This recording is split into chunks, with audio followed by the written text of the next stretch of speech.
Welcome back to FryMinis. I'm Julie, and today I'm talking about how I go about creating my Dungeons & Dragons characters.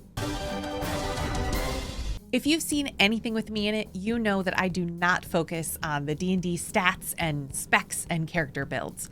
It's just not what entices me about this game or about any game. So I'm going to show you how I work off of what the party needs, character artwork, and my favorite TV personalities to build the characters I play.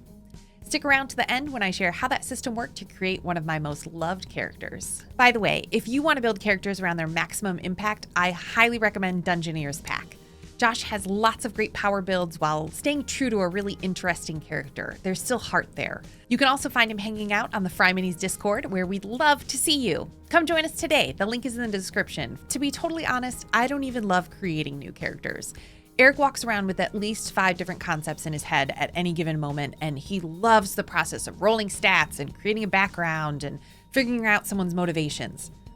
That's awesome. Everyone has different priorities when they're designing a character. That's just not how I like to do it.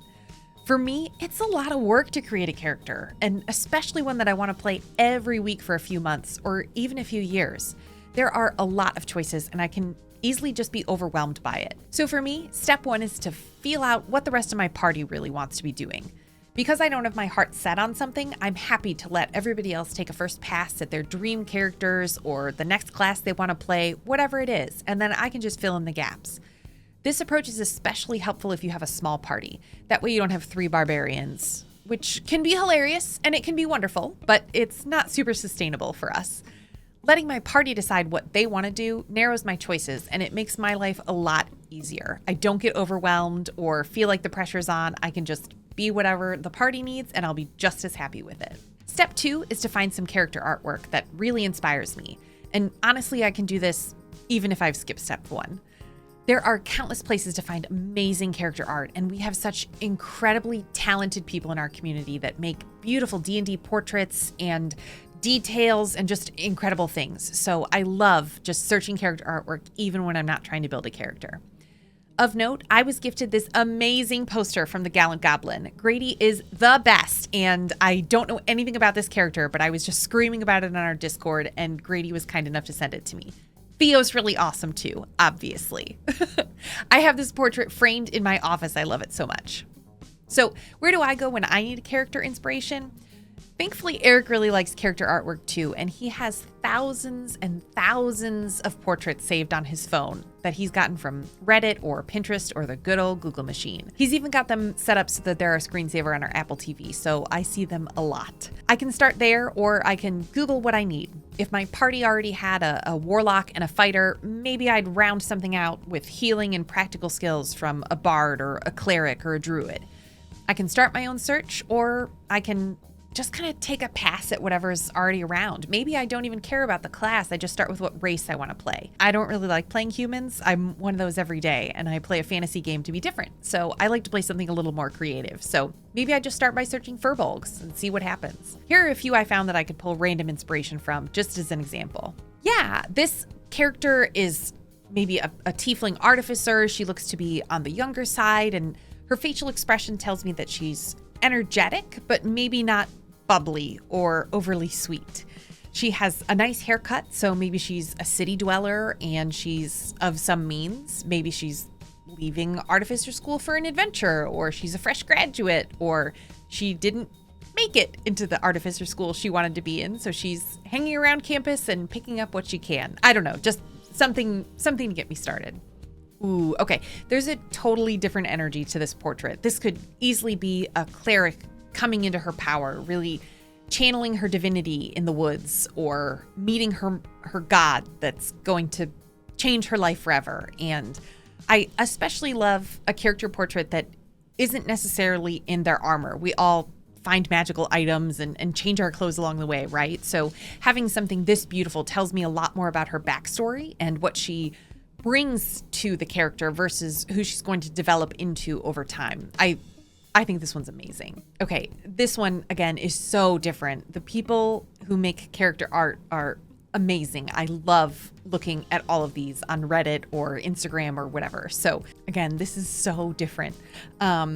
This could be a really sweet seeming grandma, or maybe not an actual grandma. Maybe she doesn't have kids and she just wants to go out and adventure. All of her friends are dying, so she wants to just go out and maybe do so in a blaze of glory. That could make her really reckless and wild, or she could be really sweet and caregiving of the younger adventurers in her party. I mean, I assume they'd be younger. It'd be hard to be older than this woman. I hope that helps. I don't mean to steal anyone else's character art or concept or anything like that, but when a really talented artist puts so much detail and richness into a portrait, it can be really exciting to pull out some of the things that you see, make the character your own, or just be inspired, even if you don't use this as your character portrait in D&D Beyond or anything like that. But just, I'm a visual thinker, so it really helps to pull something out like this. So with my class and a visual of my character in my head, I can start thinking about the kind of personality I want to play.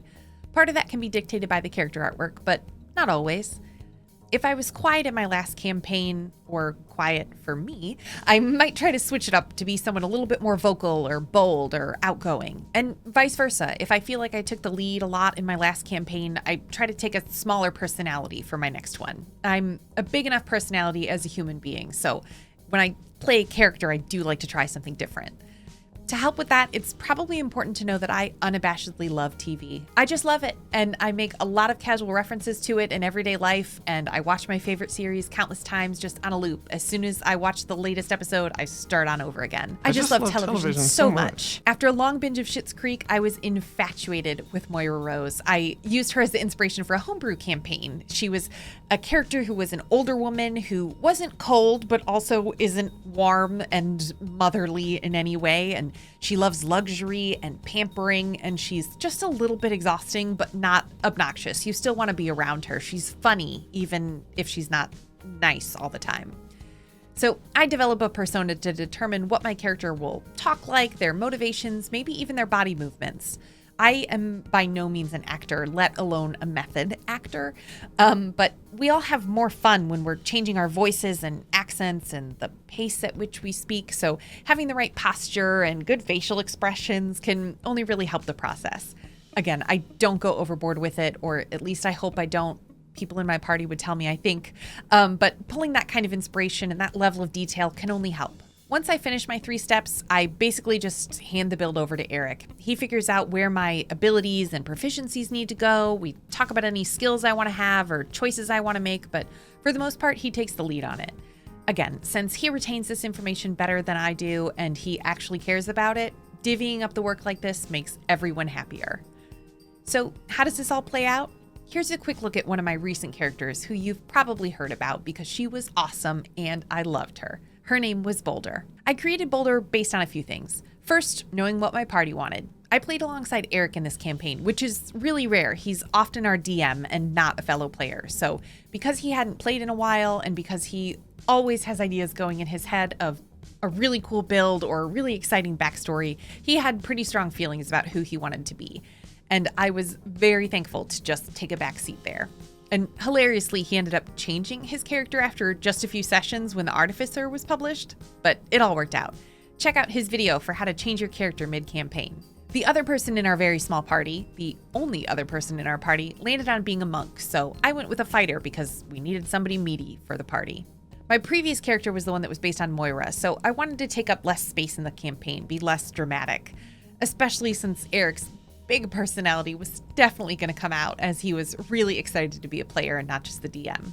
So, somewhat randomly, I love a Kiwi accent. I love Flight of the Conchords and Wellington Paranormal, and I just love Taika Waititi. They just, So, I, broadly speaking, understand that New Zealanders speak at a very different pace and tone and language and harshness than my 100% Americanness is. So I was really tickled to do a not so accurate Kiwi accent every week. Funnily enough, the character inspiration I landed on then is Korg. My name is Korg. I'm kind of like the leader in here. I'm made of rocks, as you can see, but don't let that intimidate you. The Cronin who Taika plays in Thor Ragnarok. He's big and sweet and maybe not that bright, but he speaks in statements, but raises his voice a lot, like everything is a question, even when it's not.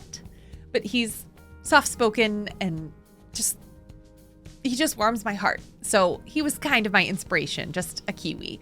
And I also really love saying, hammer? Your hammer? You carried a hammer on your back? Your hammer rode on your back?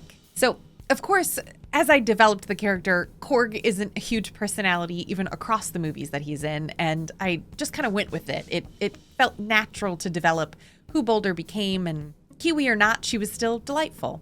It develops over time. You know how to play. I hope you know how to play, and if you don't, keep watching the videos and we'll get you started. That kind of character development where you're starting out in session 0 with something you're pretty committed to, but it just changes over time, that's what makes this game fun and enjoyable. So I hope these tips have been helpful for you. Thank you so much to our patrons, the Spud Club, for supporting the channel. If you enjoyed this video, consider joining the club, or at least please hit those like and subscribe buttons. We really appreciate it. So how do you go about creating characters? Do you search for strong builds first, or do you roll on a random table?